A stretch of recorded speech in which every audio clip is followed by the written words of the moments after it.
Preman dilindungi oleh Gibran. Gibran dibela oleh rakyat. Negara kacau, TNI dihina, direndahkan.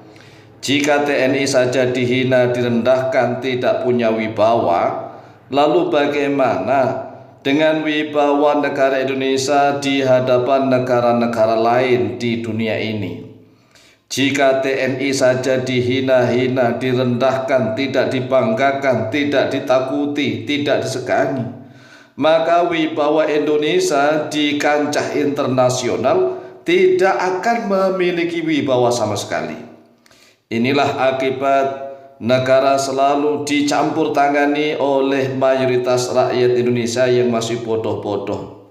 Sudah saatnya lah TNI dan Polri beserta para ulama, kiai dan tokoh agama bersatu untuk menyelamatkan bangsa dan negara ini. Karena saat ini preman sudah mulai menunjukkan taringnya, seolah-olah tidak mempan dibubarkan oleh siapapun.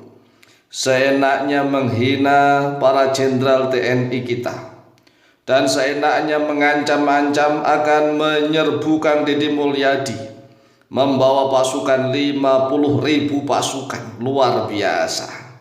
Nah, sekarang kita mau apa kalau begini? Kita ini sekarang mau ngapain? Preman lebih ditakuti dan lebih dihormati di negeri ini karena preman merasa dilindungi oleh Gibran Rakabuming Raka sebagai seorang wakil presiden Republik Indonesia. Gibran merasa dibela oleh mayoritas rakyat Indonesia yang masih bodoh-bodoh. Para sesepuh jenderal purnawirawan TNI dihina-hina. Rakyat yang bodoh pun ikut-ikutan menghina.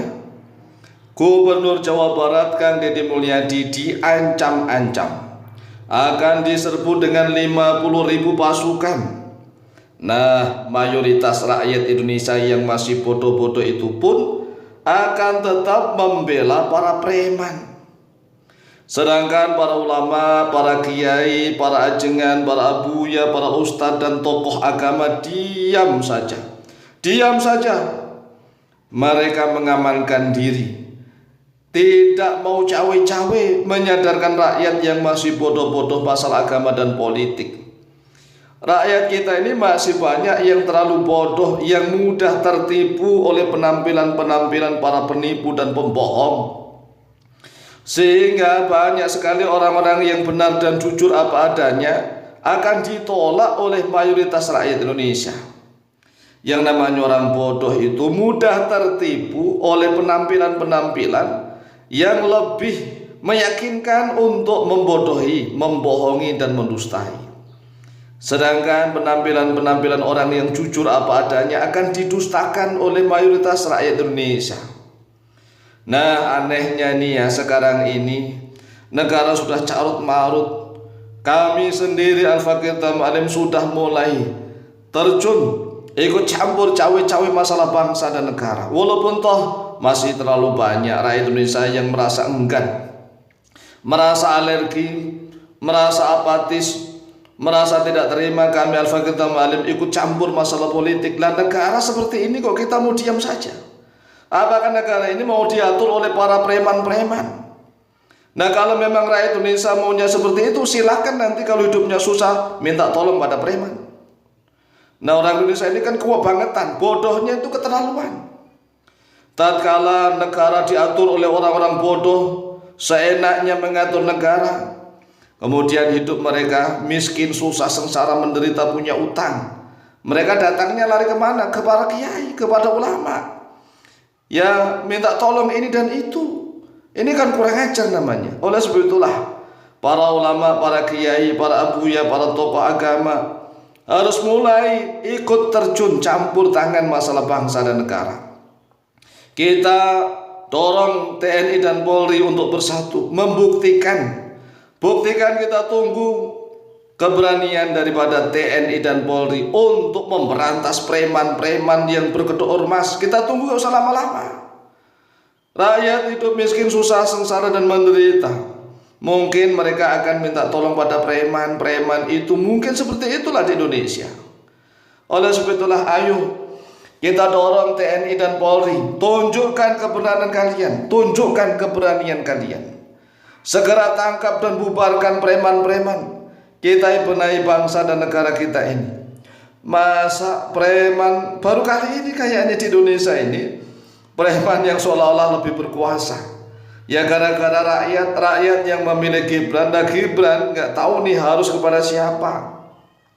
Gibran kan sudah mulai ditolak oleh para sesepuh jenderal-jenderal purnawirawan TNI. Nah kalau para sesepuh, para jenderal purnawirawan TNI saja yang menolaknya, lalu Gibran harus minta tolong pada siapa? Ya akhirnya preman-preman dirangkul demi kekuasaan. Demi kekuasaan preman dirangkul. Dah rakyat-rakyat yang masih bodoh nggak peduli, yang penting mencintai Gibran, fan kepada Gibran, Gibran tetap dibela mati-matian. Nah ini kalau para ulama, para kiai, para buya, para ajengan, para tokoh agama terus diam saja. Sebenarnya negara ini mau kita jadikan apa sih ya? Apakah negara ini seperti terus? Rakyat yang bodoh, namanya orang bodoh itu wajar lah ya, wajar mereka lebih lantang suaranya. Orang bodoh itu merasa lebih benar. Orang bodoh itu kalau merasa dirinya bodoh tidak akan lantang suaranya. Dan orang Indonesia itu kan ruwaibitoh. Ruwaibitoh itu kesabda Rasulullah SAW, ar-rajul at-tafi yatakallamu fi amril 'amah, yaitu orang-orang yang bodoh yang berbicara masalah urusan-urusan umum. Berbicara tentang masalah urusan umum ini kan ruwaibitoh. Kalau ruwaibitoh itu sudah menguasai suatu negeri, kata Rasulullah, maka yang jujur akan didustai. Yang jujur didustai. Yang pendusta akan dipercayai. Coba, itu kalau ruwaibitoh sudah datang. Yang jujur didustai, yang pendusta akan dibenarkan, yang pengkhianat akan dipercaya, yang terpercaya akan dikhianati. Oleh sebab itulah, mari para ulama, para kiai, para abuya, para ajengan bersatu padu dengan TNI dan Polri bersama-sama membenahi bangsa dan negara ini. Kalau tidak ya negara dan bangsa ini selalu dikuasai oleh ruwaibitoh, orang-orang bodoh yang hanya menggunakan nafsu syahwat mereka saja mengatur bangsa dan negara ini. Kemudian mereka akan bersatu dengan para preman-preman. Nah kalau para kesatria diam saja ya hancur negara ini. Karena negara ini kan demokrasinya, pemilihannya melibatkan seluruh rakyat Indonesia. Sehingga saat ini negara Indonesia itu yang menguasai adalah para Bolo Kurowo. Bolo Kurowo itu kan 100. Sedangkan Pandawa cuma 5 orang, ya suara Pandawa kalah. Tapi kita akan terus berjuang. Demikian, semoga manfaat dan berkah. Lebih kurangnya mohon maaf. Wallahu ta'ala alam bisawab.